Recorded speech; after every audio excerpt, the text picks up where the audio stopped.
Chers frères et sœurs, que la paix et la bénédiction d'Allah soient sur vous. Les larmes sont une expression humaine profonde. Elles traduisent notre douleur, notre joie et notre soumission à Allah. En islam, elles ne sont pas simplement des signes de faiblesse, mais un moyen de purification et un témoignage de notre attachement au Créateur. Pleurer en prière, en solitude ou face aux épreuves est un acte qui rapproche du tout miséricordieux. Dans cette vidéo, nous explorerons comment Allah apaise les cœurs brisés, essuie les larmes de ses serviteurs et leur accorde réconfort et sérénité. Les épreuves, un chemin vers la lumière. Quand l'orage gronde et que l'obscurité semble tout engloutir, il est naturel de ressentir la douleur, l'incompréhension, voire le désespoir. Mais en réalité, chaque difficulté, chaque épreuve est une lanterne allumée sur le chemin de la foi. Allah, dans son infinie sagesse, ne soumet jamais ses serviteurs à une épreuve sans raison. Derrière chaque souffrance, derrière chaque perte, se cache un dessein divin, une occasion de purification, un appel à se rapprocher de lui. Ainsi, lorsque nous faisons face aux épreuves, nous avons deux choix, nous laisser écraser par le poids de la douleur ou comprendre que cette douleur est un passage, une transition vers un état supérieur de conscience et de proximité avec Allah. Car en vérité, chaque difficulté porte en elle une promesse, une leçon qui attend d'être révélée à celui qui sait patienter et placer sa confiance en son Seigneur. Ne pensez pas que ceux qui ont été tués dans le sentier d'Allah sont morts. Au contraire, ils sont vivants auprès de leur Seigneur bien pourvus. Sourate 3, 169. Ce verset nous rappelle une vérité puissante. Ce monde n'est qu'un passage, une illusion temporaire. Tout ce que nous y vivons, y compris la douleur, n'est que le reflet d'un plan bien plus grand que notre compréhension limitée ne peut saisir. Les épreuves, un gommage des péchés, un hadith du prophète Muhammad, ou verse, nous enseignent que chaque difficulté, chaque souffrance ressentie, même la simple piqûre d'une épine, efface une partie de nos péchés. C'est une miséricorde immense d'Allah, qui utilise les épreuves non pas pour nous briser, mais pour nous purifier. Chaque douleur, chaque larme versée devient un moyen d'expier nos erreurs, d'adoucir le poids de nos fautes et de nous préparer à une rencontre plus pure avec notre Créateur. En cela, les épreuves sont une bénédiction déguisée. Si nous pouvions voir l'invisible, si nous pouvions entrevoir ce qui nous attend après la patience et l'endurance, nos cœurs ne se briseraient plus sous le poids des épreuves. Nous souririons face à la douleur, car nous saurions que derrière chaque affliction, Allah est là, allégeant nos fardeaux et préparant pour nous une récompense inimaginable. L'endurance, la clé de la délivrance. L'histoire des prophètes est remplie de récits où l'épreuve a été un passage obligé vers la grandeur spirituelle. Pensons à Ayoub, Job, qui a perdu sa richesse, sa santé, ses enfants, mais qui n'a jamais cessé de louer Allah. Sa patience lui a valu non seulement la guérison, mais aussi des bénédictions décuplées. Pensons à Youssouf, Joseph, trahi par ses frères, vendu comme esclave, jeté en prison sans raison. S'il avait cédé au désespoir, s'il avait perdu foi en la sagesse d'Allah, il n'aurait jamais connu la grandeur à laquelle il était destiné. Mais parce qu'il a patienté, parce qu'il a continué à se soumettre à Allah malgré l'injustice, il a été élevé à un rang d'honneur, devenant un dirigeant aimé et respecté. Ne faiblissez pas, et ne vous affligez pas alors que vous êtes les supérieurs si vous êtes de vrais croyants. Sourate 339.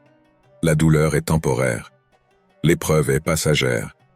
Mais la récompense de la patience est éternelle. Chaque croyant qui endure en plaçant sa confiance en Allah verra ses efforts porter leurs fruits, dans ce monde ou dans l'au-delà. Lorsque les larmes deviennent des prières, pleurer devant Allah n'est pas un signe de faiblesse, c'est un acte d'adoration. C'est reconnaître devant lui que nous sommes faibles, que nous avons besoin de sa guidance et de sa miséricorde. Chaque larme versée avec sincérité est une invocation silencieuse, une prière muette qui monte vers le ciel. Ainsi, lorsque l'épreuve frappe, ne cherche pas refuge dans la colère ou le désespoir. Tourne-toi vers Allah, invoque-le, pleure devant lui, déverse-lui toutes tes peines, car il est celui qui écoute, celui qui apaise, celui qui essuie les larmes de ses serviteurs. Et votre Seigneur dit, « Invoquez-moi, je vous exaucerai. » Sourate 40,60.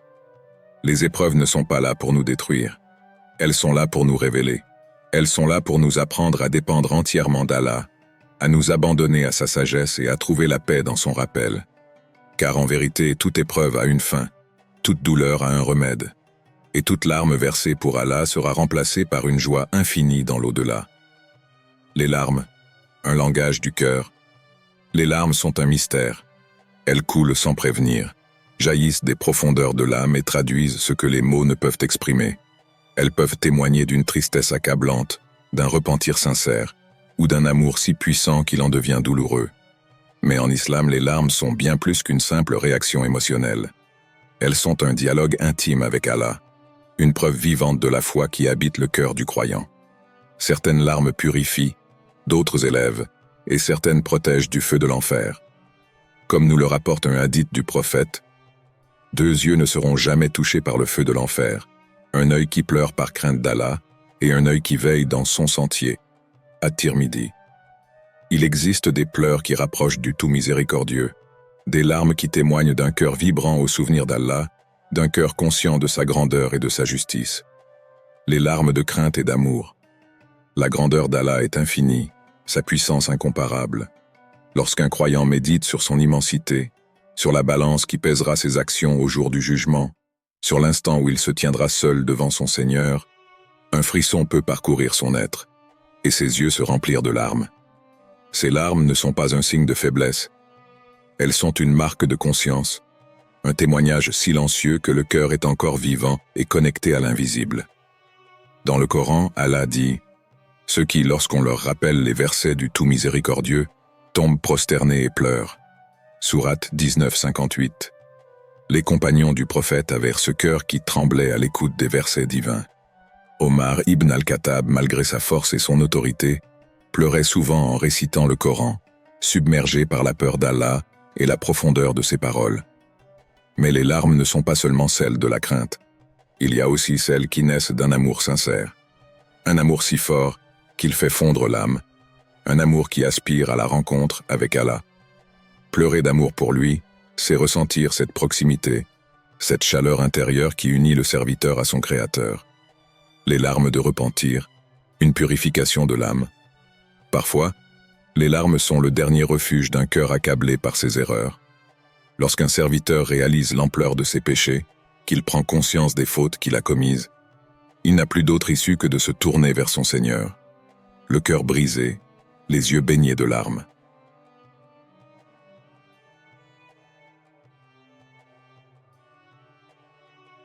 Le prophète Axe a dit « Allah est plus heureux du repentir de son serviteur que l'un d'entre vous ne l'est lorsqu'il retrouve sa monture après l'avoir perdue dans un désert. » Muslim.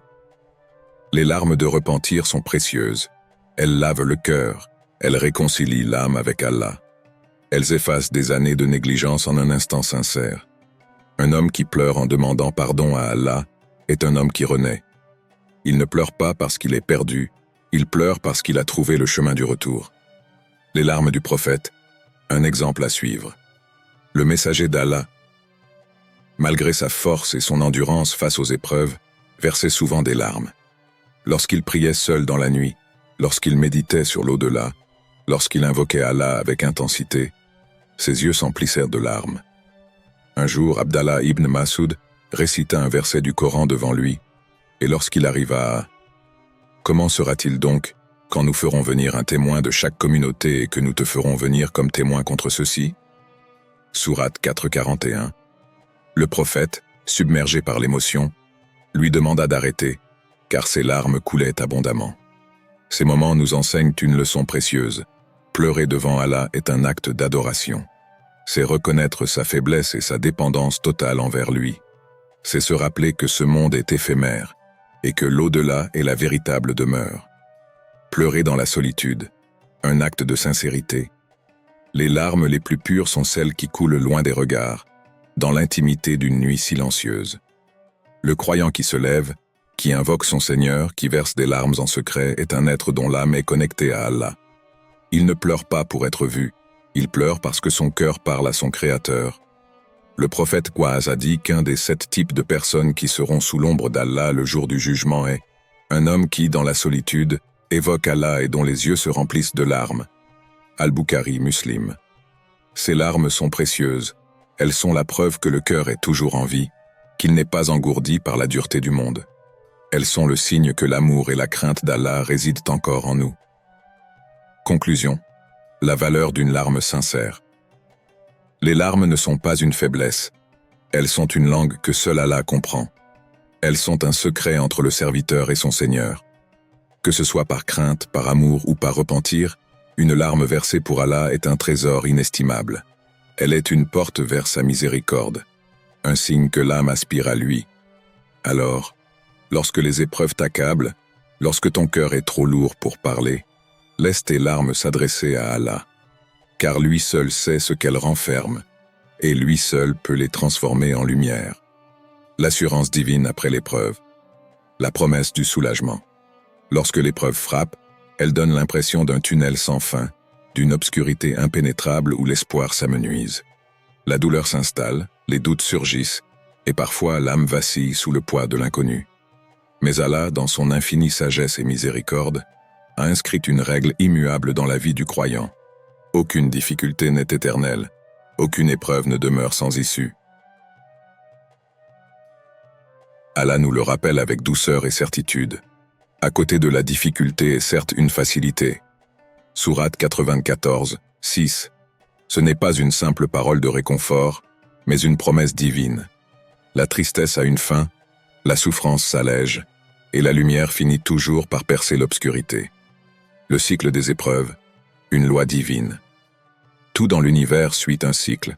Le jour succède à la nuit, le printemps vient après l'hiver, et la pluie qui tombe finit toujours par laisser place au soleil. Il en est de même pour la vie du croyant. Les périodes de douleur et de difficulté ne sont jamais permanentes. Elles sont des étapes nécessaires vers une élévation spirituelle. Le prophète As a vécu des instants d'épreuve si lourds qu'ils auraient pu briser n'importe quel homme. Il a perdu sa mère alors qu'il était enfant, son épouse Khadija, son oncle Abu Talib, ses compagnons bien-aimés. Il a été rejeté, blessé, humilié. Mais jamais il n'a désespéré. Il savait que chaque souffrance était un pas de plus vers la miséricorde d'Allah. Si aujourd'hui tu traverses une épreuve, rappelle-toi que c'est une étape, non une destination. Ce que tu ressens n'est qu'un chapitre, et Allah a déjà écrit la suite de ton histoire avec une issue pleine de sagesse et de soulagement. L'épreuve ne vient jamais sans une sagesse cachée. L'être humain perçoit les événements à travers un prisme limité. Nous voyons l'instant, Allah voit l'éternité. Nous nous attardons sur la douleur, lui connaît les bienfaits cachés derrière elle. Peut-être qu'une difficulté t'arrache à une situation qui t'éloignait d'Allah. Peut-être qu'un malheur est un bouclier contre une épreuve encore plus grande. Peut-être qu'Allah retarde une chose que tu désires pour te la donner au moment où elle te sera réellement bénéfique. Allah nous donne une clé précieuse. Il se peut que vous détestiez une chose alors qu'elle est un bien pour vous, et il se peut que vous aimiez une chose alors qu'elle est un mal pour vous. Allah sait, tandis que vous ne savez pas. Sourate 216. Chaque douleur porte un message, chaque larme est une prière silencieuse, et chaque patience est une victoire en construction. La patience, une force cachée. Le prophète Ayoub, Job, est l'un des plus grands exemples de patience. Il a perdu ses richesses, ses enfants, sa santé. Il a souffert des années durant, dans une solitude presque totale. Pourtant, jamais il ne s'est plaint, jamais il n'a remis en question la sagesse d'Allah. Son cœur est resté attaché à son Seigneur, convaincu que derrière chaque douleur se cache une sagesse. Et lorsqu'Allah a décrété la fin de son épreuve, il lui a rendu bien plus que ce qu'il avait perdu. Non seulement Ayoub a retrouvé la santé, mais ses richesses et ses enfants lui ont été restitués. Et son nom est resté gravé dans l'histoire comme un symbole de patience et de foi inébranlable. Ainsi, chaque épreuve a une fin. Mais ce sont ceux qui endurent avec patience et confiance qui récoltent les fruits de la délivrance. Tous les dieux sont avec ceux qui patientent. Sourate 253. Lorsque l'âme trouve enfin le réconfort, l'apaisement ne signifie pas toujours que la situation changera immédiatement. Parfois, la plus grande facilité qu'Allah accorde après une épreuve, c'est la paix intérieure. Regarde autour de toi, certains ont tout, mais leur cœur est enchaîné à l'anxiété et à l'insatisfaction. D'autres n'ont presque rien, mais vivent dans une sérénité inexplicable. La véritable facilité, c'est lorsque ton âme repose en Allah, Lorsque ton cœur cesse de lutter contre ce qui est déjà écrit, et qu'il accepte la sagesse divine avec confiance. C'est ce que trouvèrent les prophètes, les compagnons, et tous ceux qui ont placé leur confiance en Allah. Une paix que rien ne peut briser. Une sérénité qui dépasse l'entendement. L'espoir. Une lumière au bout du chemin. Ne laisse jamais une épreuve te faire oublier que ton Seigneur est Ar-Rahman, le tout miséricordieux, et Ar-Razzaq, celui qui pourvoit à tous tes besoins. La douleur n'est jamais vaine. Les larmes ne coulent pas sans être comptées. Chaque supplication faite dans la détresse est entendue, et chaque patience est récompensée. Alors, si aujourd'hui ton cœur est lourd, si ton chemin est obscur, rappelle-toi que l'aube arrive toujours après la nuit. Et Allah, dans sa perfection, n'a jamais laissé un cœur brisé sans lui offrir une réparation bien plus belle que ce qui lui a été ôté. Et place ta confiance en Allah. Allah aime ceux qui lui font confiance. Sourate 3, 159. Tu n'es jamais seul. Même dans le silence de la nuit, même dans le creux de ta douleur, il est là. Attends, patiente, et regarde comment il transformera ton épreuve en bénédiction. Les larmes des prophètes, entre douleur et espoir. Les larmes ne sont pas un signe de faiblesse. Elles sont le langage silencieux de l'âme, le reflet d'une douleur qui ne trouve pas toujours les mots pour s'exprimer. Dans l'histoire des prophètes, on découvre que même les plus proches d'Allah ont connu des instants de tristesse profonde, mais jamais sans perdre espoir. Regardons Yacoub, Jacob, paix sur lui. Son cœur saignait de l'absence de son fils bien-aimé, Youssouf.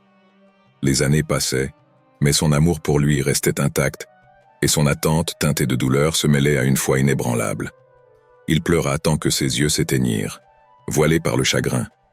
Mais jamais il ne remit en question la sagesse divine. Jamais il ne laissa la souffrance le détourner de la patience, car il savait qu'Allah n'abandonne jamais celui qui place en lui sa confiance. Allah rapporte ces paroles dans le Coran. Il dit « Je ne me plains qu'à Allah de mon déchirement et de mon chagrin, et je sais de la part d'Allah ce que vous ne savez pas. » Sourate Youssouf, 12-86. Dans ces mots, il y a une lumière pour quiconque traverse l'épreuve. Le prophète Yacoub nous enseigne que l'on peut souffrir sans sombrer, pleurer sans désespérer.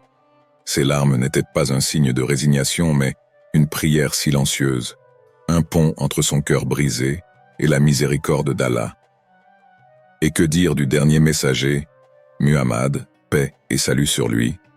Lui, le modèle parfait, versait des larmes devant la perte. À la mort de son fils Ibrahim, il pleura, et lorsque certains s'étonnèrent, il leur rappela une vérité essentielle. Ceci est une miséricorde qu'Allah place dans le cœur de ses serviteurs. Rapporté par Al-Bukhari et Muslim. Les larmes ne sont pas un signe de faiblesse. Elles sont une expression de la miséricorde d'Allah en nous. Mais elles doivent toujours être accompagnées de patience et d'une confiance absolue en son décret. Alors, quand la douleur frappe, souvenons-nous, si même les prophètes ont pleuré, nous avons, nous aussi, le droit de pleurer. Mais jamais sans espoir. Trouver la paix au cœur de l'épreuve. Il est des tempêtes qui s'abattent sur nos vies sans prévenir.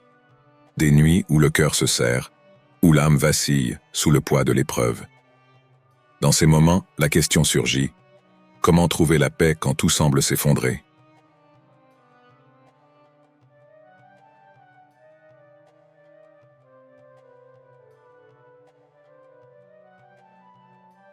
Il faut d'abord comprendre une vérité profonde. Rien n'arrive sans une sagesse divine. Ce que nous voyons comme une douleur insurmontable peut être un chemin que seule la science d'Allah embrasse. Chaque épreuve est un appel, un rappel, une purification. Allah dit dans le Coran, « Il se peut que vous détestiez une chose alors qu'elle vous est un bien, et il se peut que vous aimiez une chose alors qu'elle vous est un mal.